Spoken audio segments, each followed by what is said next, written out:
Tanishing, bu 14 yoshli Shahina 1,5 yildan beri ingliz tili kurslariga qatnaydi, lekin o'zida qandaydir progress ko'rmaydi. Fikrini kimgadir yetkazmoqchi bo'lsa, doim duduqlanib, to'xtab qoladi. Bu esa hozirgi Shahina. Qaniydi o'sha 14 yoshli Shahinaga qanaqadir maslahatlar bera olsa edim. Ingliz tilini bunaqa emas, mana bunaqa o'rganishing kerak. Senda progress bo'lishi uchun sen mana bu ishlarni qilib chiqishing kerak deb maslahat berishni orzu qilaman. Bugungi videoda esa mana shu maslahatlarimni sizga bermoqchiman. Bu uchun esa sizdan faqatgina videoni oxirigacha ko'rish va bergan maslahatlarimni hammasini hayotingizga tatbiq qilish kerak bo'ladi. Unda ko'p gapirib o'tirmasdan ingliz tilini 3 karra tezroq o'rganish uchun 3 ta strategiyani sizlar bilan bo'lishaman. Bu strategiyalar o'zimning hayotimdan olingan va o'zim qilgan xatolarga asoslangan texnikalar hisoblanadi. Birinchisi bu ingliz tilida language immersion qilish. Buni to'liq tushuntirishdan oldin men sizga o'zim qilgan xatoni tushuntirib bermoqchiman. Ingliz tilini o'rganayotganimga 2 yilcha bo'lib qolgan. Ingliz tilidan fan olimpiadasida shaharda qatnashib turibman. Oxirgi bosqichga yetib kelganmiz. Ikkita nomzod turibdi. Bittasi men, yana bittasi boshqa bitta nomzod. Ikkalamizda ham testlar natijasi bir xil, writing hammasi bir xil turibdi. Faqatgina endi oxiri speaking bilan ajratib olamiz, kim viloyat bosqichida qatnashishini deb bizga aytishyapti. O'shanda boshqa nomzod qanaqa speaking qilganini, qanchalik chestni bo'lganini bilmadim-u, lekin men o'shanda speakingimdan o'zimni qoniqmaganman. Nima uchun? Chunki o'sha paytgacha ingliz tilini o'rganayotganimda faqat ingliz tilida tekstlarni tarjima qilish, testlarni ishlash, grammatik mavzularni yodlash, kitobni o'rganish bilan cheklanib qolgan ekanman va speaking kerakligi haqida umuman ikkalamizda ham, meni ham, o'qituvchimni ham hayolimizga kelmagan ekan. O'shandagi qilgan speakingdagi xatoyim mana do и poslega hayotimni ajratib yuborgan. Birinchidan tushkunlikka tushganman, qattiq depressiya, 3-4 kunlab uydan chiqmaslik, meni bor potensialim shu bo'ldimi, yaxshi performans chiqarib bera olmadim, shuncha o'rganganim bekorga ketdi degan xayollar bo'lgan. Va bo'ldimi, endi shu bilan endi hammasi to'xtab qoladimi deb o'zimdan qattiq achchiqlanib, ingliz tilida speakingni nima qilib bo'lsa ham men rivojlantiraman deb pala-partish hamma texnikalardan foydalanib tashlaganman. Agar hozirgi tajribam bo'lganda mana bu 3 ta ishni qilib chiqqan bo'lardim. Birinchisi bu language immersion. Videomiz o'zi 3 taqsimda tashkil topgan bo'ladi. Birinchisi language immersion haqida, ikkinchisi active vocabulary and passive vocabulary va uchinchisi active listening. Mana shu 3 ta texnika bilan sizni speakingizni va umumiy ingliz tilini o'rganishingizni 3 karra tezlashtirish bo'yicha bugungi videoni oxirigacha ko'rib chiqishingiz kerak bo'ladi. Birinchisi bu language immersion. Aslida language immersion bu nima? Ingliz tilida zo'r fikrlayman, inglizcha fikrlab, inglizcha gapiraman, to'g'ridan-to'g'ri tarjima qilmasdan fikrlarimni yetkazaman deb harakat qilayotgan bo'lsangiz, sizda ikkita yo'l bor. Birinchisi bu ingliz tilida gapiriladigan mamlakatga chiqib surib o'rish. Ikkinchisi esa atrofingizdagi bor bo'lgan hamma narsani ingliz tili bilan bog'lash. Birinchisi bilaman, ko'pchilikni hozir qo'ldan kelmaydi. O'zbekiston sharoitida turib inglizchani xuddi inglizlarda gapirish, ingliz tilida bemalol ravon gapirish uchun esa language immersion, ya'ni o'sha tilga chuqur sho'ng'ish, o'zingizning atrofingizdagi bor bo'lgan hamma kontentlarni ingliz tiliga aylantirish kerak bo'ladi. Language immersion ikki xil how to say fazada bo'ladi. Birinchisi bu sizni auditory, eshitishingiz bu mumkin bo'lgan hamma narsani ingliz tiliga ingliz tili bilan bog'lash. Men o'shanda ingliz tilida ko'proq storylar eshitganman, chunki badiiy asarlar o'qishni juda ham yaxshi ko'rardim va badiiy asar o'qishga har doim vaqtim bo'lmagani uchun o'shalarni audio kitobini qayerlardandir topib, disklardan skachat qilib olib eshitib yurardim badiiy kitoblarni inglizcha audio versiyasini. Ikkinchisi esa bu visual language immersion. Bu vizualni, atrofingizdagi bor bo'lgan ko'zingiz bilan ko'radigan hamma narsani ingliz tili bilan bog'lash. Siz hozir qilishingiz mumkin bo'lgan eng oddiy masalan visual language immersion bu oddiy telefoningizni nastroykasini ingliz tiliga aylantirib olish. Agar siz undan ham yuqoriroqqa chiqaman desangiz, atrofingizdagi o'zingizni qiziqishingizga bog'liq bo'lgan temalarni ingliz tilida o'rganishingiz kerak bo'ladi. Masalan, sizga aytaylik, fashion and design yoqadi, ya'ni moda. Agar siz modaga qiziqadigan bo'lsangiz, ingliz tilida moda haqida blogerlarning sahifasini yoki bo'lmasam YouTube ga kirib Vogue ga beriladigan intervyularni hammasini ingliz tilida ko'rib chiqib, ularni tarjima qilib chiqishingiz mumkin. Agarda siz masalan texnikaga qiziqadigan bo'lsangiz, ko'rishingiz mumkin, masalan, texnika bo'yicha ham Instagramda, Twitterda juda ham ko'p blogerlar bor yoki bo'lmasam YouTube'dagi texnika bo'yicha bog'liq bo'lgan vloglarni hammasini ingliz tilida ko'rib chiqishingiz mumkin. Bu sizda ham ingliz tilida listeningni va ingliz tilida bemalol active visual learningni rivojlantiradi. Lekin siz agarda bitta language immersion bilan qoniqmaydigan bo'lsangiz, o'zingizdan ikkinchi fazaga o'tishingiz mumkin. Bu active thinking. Ya'ni aktivni ingliz tilida o'ylash. Aktivni ingliz tilida o'ylash uchun nima qilish kerak? Nima uchun o'zi bu kerak sizga? Chunki masalan advanced darajaga chiqqaningizdan keyin yoki intermediate darajaga chiqqaningizdan keyin siz o'zbek tilidagi bor fikrlaringizni ingliz tiliga so'zma-so'z tarjima qiladigan bo'lsangiz, ma'nosi o'zgarib ketib qolishi yoki bo'lmasam nenaturalni, unnatural so'zlar, unnatural iboralardan foydalanib qo'yishingizga to'g'ri kelishi mumkin. Aynan mana shu holatni oldini olish uchun esa siz ingliz tilida aktivni o'ylashni o'zingizda rivojlantirishingiz kerak bo'ladi. Bu qanaqa bo'ladi? Birinchidan masalan siz qilishingiz mumkin atrofingizdagi bor bo'lgan narsalarni birinchisi atrofingizdagi bor bo'lgan narsalarni inglizchalab nomlab chiqish yoki bo'lmasam ikkinchi fazada siz o'zingizni qilayotgan ishingizni ingliz tilida aytib chiqish yoki bo'lmasam ko'rayotgan har bitta o'zbekcha kontentlaringizni ingliz tiliga to'g'ridan-to'g'ri tarjima qilishga o'zingizni moslashtirishingiz, majburlashingiz kerak bo'ladi. Aynan mana shu activitylarni qiladigan bo'lsangiz, sizda ingliz tilida nafaqat speaking, balki to'g'ridan-to'g'ri sinxron tarjima qilish usuli, tarjima qilish skilllari ham paydo bo'ladi. Uchinchi fazada esa siz active thinkingni rivojlantirganingizdan keyin ingliz tilida IELTS speaking savollariga tayyorlanishingiz kerak bo'ladi. Bu uchun nima qilish kerak? Masalan, men o'zim o'sha paytlar IELTS speaking testga tayyorlanayotganimda har doim speaking part 3 savollarni oldimda olib yurardim. Part 1 savoli juda ham osonlik qilardi, part 2 ga 2 minut gapirish uchun qiynalardim, part 3 men uchun unchalik qiyin emas, oson emas. O'rtacha murakkablikdagi savollar bo'lardi. Mana shu part 3 savollarni har doim o'zim bilan olib yurib, yo'lda yurgan paytimda, ovqatlanayotgan paytimda, ovqat pishirayotgan paytimda, umuman boshqa ishlar bilan mashg'ul bo'lib turgan paytimda ham alohida vaqt ajratmasdan turib, shu part 3 savolda inglizcha fikrlab chiqardim. Masalan, savol bo'lardi: Do you think children should use internet at an early age? Masalan, yosh bolalar shu bolaligidan internetdan foydalanishi kerakmi? Mana shu narsaga xuddi o'zim tasavvur qilardim, qanaqadir how to say, men intervyu beryapman, intervyu berayotgan odamga shu haqida o'zimni fikrimni qanaqa yetkazib bergan bo'lardim ingliz tilida.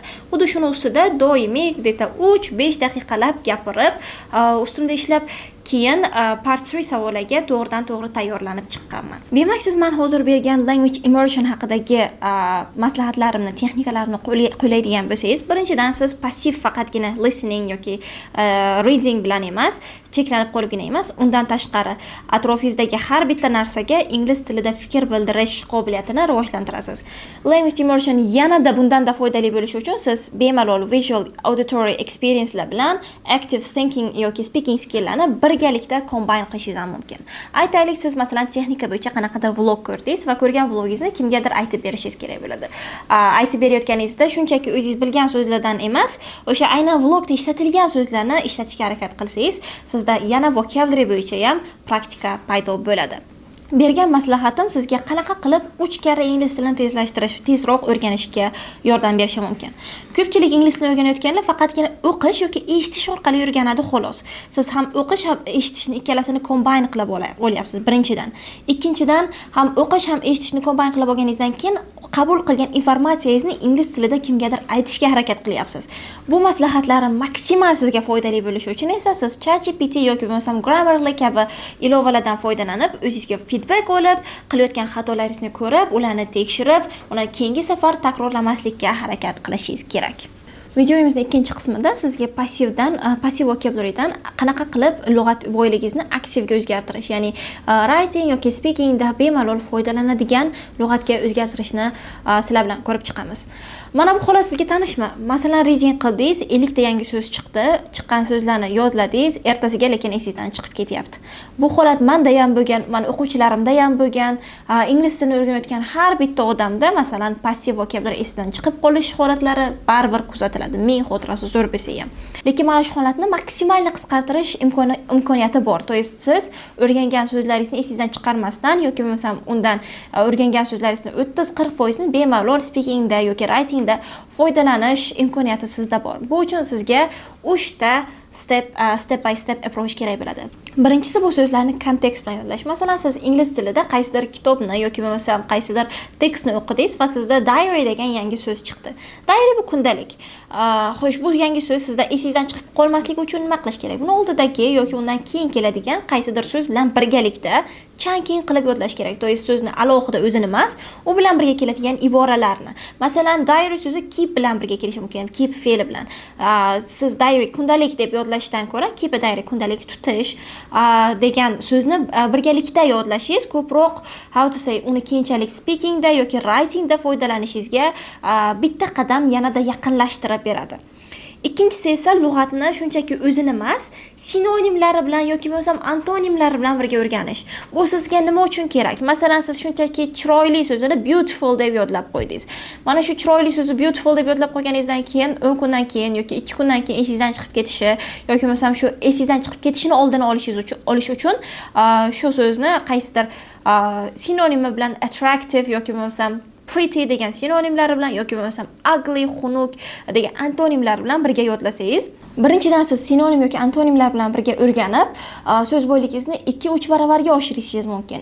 Ikkinchidan esa keyinchalik o'rgangan so'zlaringizni writing yoki speakingda ishlatishingizga to'g'ri kelganda, har doim ham bitta beautiful degan so'zni emas, uni o'rniga qaysidir sinonimi bilan ishlatib, paraphrasing skillni ham birdaniga rivojlantirib borasiz.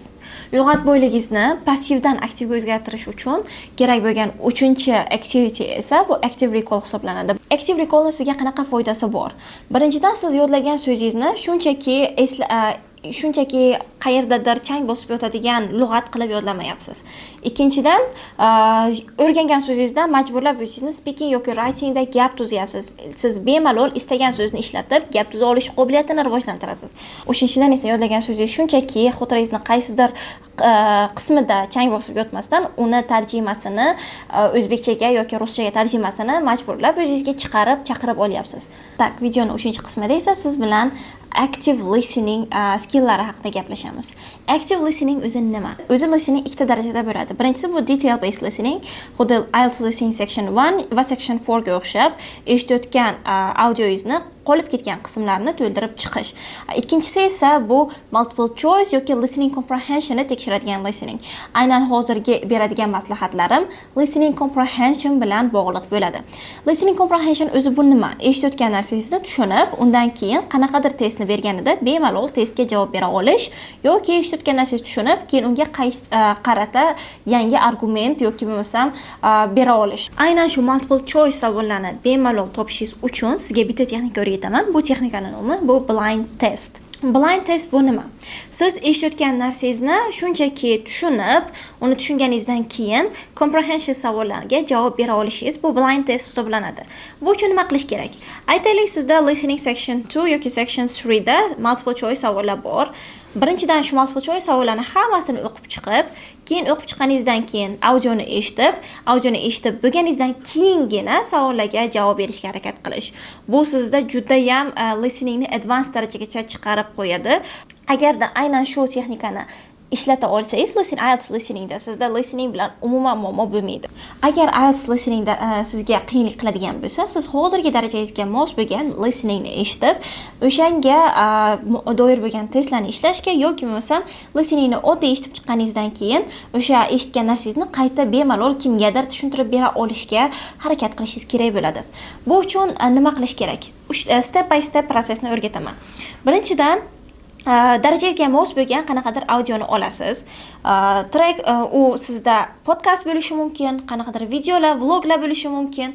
Olganingizdan keyin agar sizga listening eshitgan narsangiz unchalik tushunarli bo'lmasa, transkript bilan birgalikda eshitishga harakat qiling. To есть transkript bilan birgalikda o'qib, ham eshitib, birdaniga ham o'qish, ham eshitishni birdaniga mashq qilishingiz kerak bo'ladi. Agarda olgan listening tracki sizga unchalik ham tushunarli bo'lmasa, birdaniga uni transkript bilan birga eshitib o'qishingiz mumkin bo'ladi. Eshitayotgan yoki o'qiyotgan narsangizda so'zlarni yangi so'z chiqadigan bo'lsa, sirazi so'zni o'sha paytning o'zida tarjima qiling va kontekstda birdaniga umumiy kontekst bilan o'sha so'zni tarjimasi qanaqa chiqishini o'rganing. Tarjimani o'rganganingizdan keyin transkriptni olib qo'yamiz va ikkinchi marta eshitayotganimizda transkriptga qaramasdan shunchaki eshitishga harakat qilamiz va eshitgan narsamizni qanchalik qismini tushundik. To есть yana kimgadir o'sha eshitgan audioyimizni kimgadir aytib bera olamizmi? Mana shuni mashq qilib ko'rishingiz kerak bo'ladi. Agarda siz ikkinchi marta eshitganingizda kimgadir aytib bera olsangiz, demak sizda уже listening comprehension anchagina rivojlangan bo'ladi. Uchinchi marta eshitayotganingizda esa yangi so'z chiqqanda o'sha audioni birdaniga to'xtatib, o'sha yangi so'zni tarjimasini eslashga harakat qiling. Bu sizga birdaniga lug'at boyligini aktivdan passivga o'tkazish bilan bog'liq bo'lgan maslahatlarimdan bittasi active recallni ham rivojlantiradi. To'y siz eshityapsiz, eshitganingizda yangi so'z chiqyapti. Bu so'zni yangi chiqqan so'zni siz translatordan tarjima qilib olgansiz va tarjimasini shunchaki eshitib turib tarjimasini qaramasdan, lug'atga qaramasdan eslashga harakat qilyapsiz. Bu sizga active recallni rivojlantiradi. Bu activity sizga maksimal foydali bo'lishi uchun siz o'zingiz levelingizda yoki bo'lmasam levelingizdan salgina yuqoriroq darajadagi audioni eshitishingiz kerak bo'ladi. Eshitganingizdan keyin masalan 90% tushunadigan bo'lsangiz, siz keyingi darajadagi audioni eshitishga yoki bo'lmasam keyingi darajadagi audio bilan xuddi shu mashqlarni qilishga tayyorsiz. Agar har kuni aynan shu mashq uchun 30 daqiqa vaqt ajratadigan bo'lsangiz, hozirgi darajangiz elementary bo'lsa ham, pre-intermediate bo'lsa ham, bemalol 2-3 oyning ichida IELTS listeningni eng qiyin bo'lgan listening comprehension savollari, multiple choice savollari sizga qiyinchilik tug'dirmaydi. Sizlarga beradigan maslahatim shundan iborat edi. Bu video sizga maksimal foydali bo'lishi uchun video davomida berilgan har bitta texnika maslahatlarni hayotda qo'llab ko'ring. Hayotda qo'llaganingizdan keyin albatta vaqt o'tib sizda natija ko'rsatadi.